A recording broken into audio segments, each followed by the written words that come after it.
Ayan. So, kamusta ka naman, Miss Megumi? Ayos naman. Ikaw, kamusta ka ba? For the past 4 days. Ha? For the past 4 days, kamusta ka? Ha? Ay, okay lang. So, kanina po nagkaroon tayo ng cosplay competition. Ano yung, from the last event natin, ano yung nakita mo ngayon na wala nung nakaraan? Mas lively sila nag-perform ngayon, mas bigay todo, which is very entertaining. Pero, ang laki din ng improvement ng bawat isa, which is nakakatuwa. May mga familiar faces ka bang nakita na iba yung routine nila? Yes, Meron. So, at this cosplay event, ano yung pinaka-memorable na naranasan mo rin sa Harvest Philippines? Madami. Isa lang. Pinaka-memorable, of course, nakasama ko si Miss Stella. Ayan, pinaka-memorable nyo doon, nakasama niya si Miss Diane na currently nagpipicture doon. Pero aside from the memories, as a cosplayer, ito yung madalas tanong natin eh. Ano yung pinaka-unang-una mong tinatandaan bilang isang cosplayer?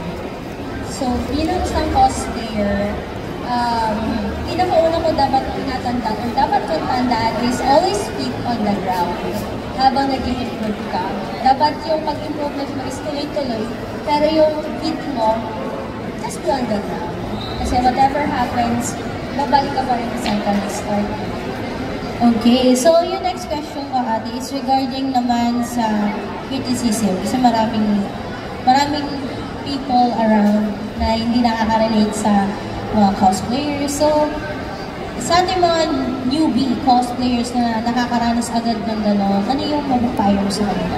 Okay, para sa mga newbies na nakakaranas ng criticism agad, huwag kayong panghinaan ng loob. Kasi lahat naman nagdaan sa criticism na criticize. So, take it as a challenge para mag-improve ka.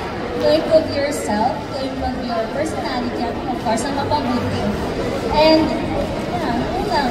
Kasi kung naging mo siya as hate, ikaw mismo i-hate mo rin yung sarili mo. So, kailangan meron pa rin magmahal sa sarili mo, which is ikaw yun. So, mahal ka na iba, mamahalin mo pa yung sarili mo.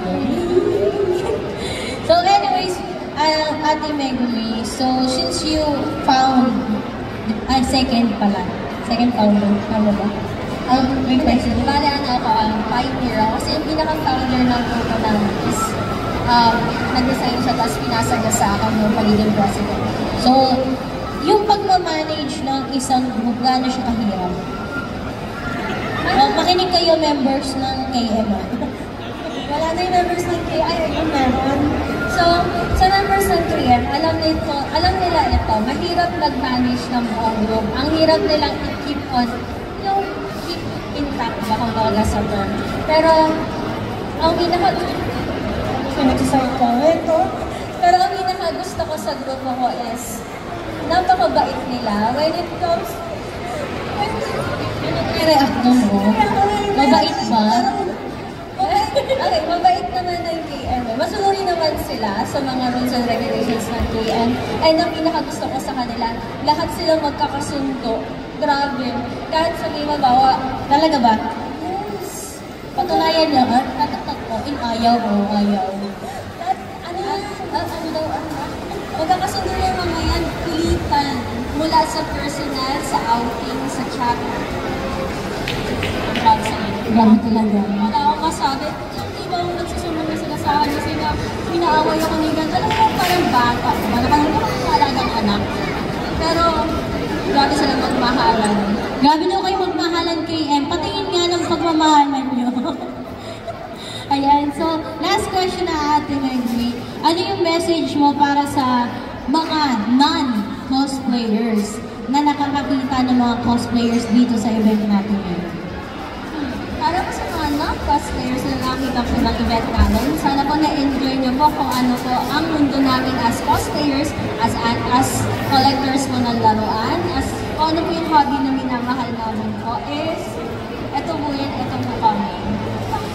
Thank you so much, Miss Megumi, the founder of KM Cosplay Maru and our judge for today. So thank you so much, guys. You can visit Ate Megumi on the KM booth, take photos with her, and Ano pa ba? Bumili kayo ng prints na. Bumili kayo ng mga charms. Yung charms, prints. Pati ba yung wig lang binibenta niyo? Ano, yung wig na yun, gawain ng kambal ko na, na member, ng mga kambal kong anak-anakan.